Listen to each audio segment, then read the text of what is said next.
ठुमुकी कान्हा चाले ले पाव पाए जनिया बाजे हो। ठुमुकी ठुमुकी कान्हा चाले ले पाव पाए जनिया बाजे हो। ए ललना देखी के यशोदा मुसुकाली आंगनवा बड़ा सोहेला हो। ए ललना देखी के यशोदा मुसुकाली आंगनवा बड़ा सोहेला हो। मुकी ठुमुकी कान्हा चाले ले पाव पाए जनिया बाजे हो। ए ललना देखी के यशोदा मुसुकाली आंगनवा बड़ा सोहेला हो। घुंघुराले काले सोहेला रूपवा लुभावन लागे हो।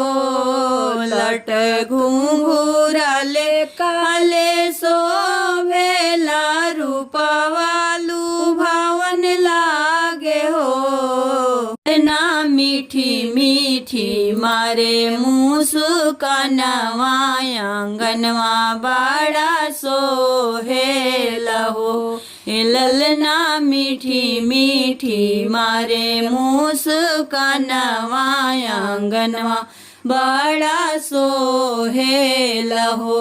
माथे पे सोहे मुकुटवा तो तनवा पीतांबर हो।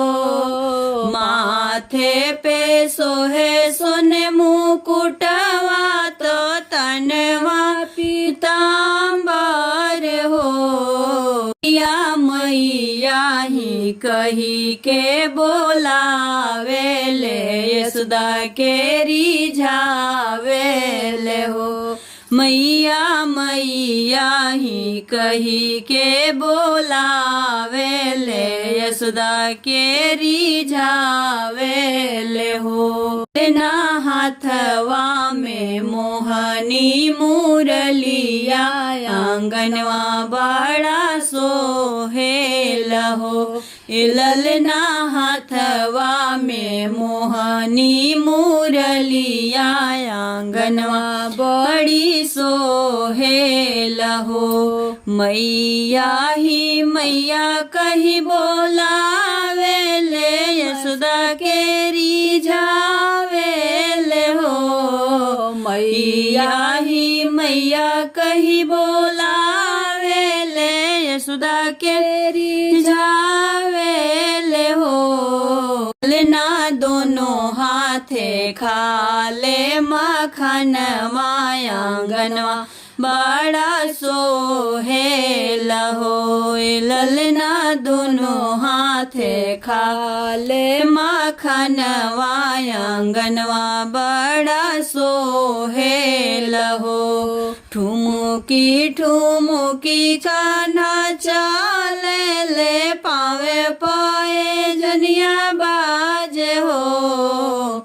ठुमुकी ठुमुकी कान्हा चाले ले पाव पाए जनिया बाजे हो।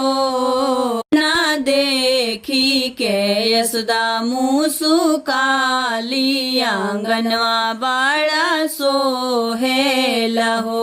ललना देखी के यशोदा मुसुकाली आंगनवा बड़ा सोहेला हो।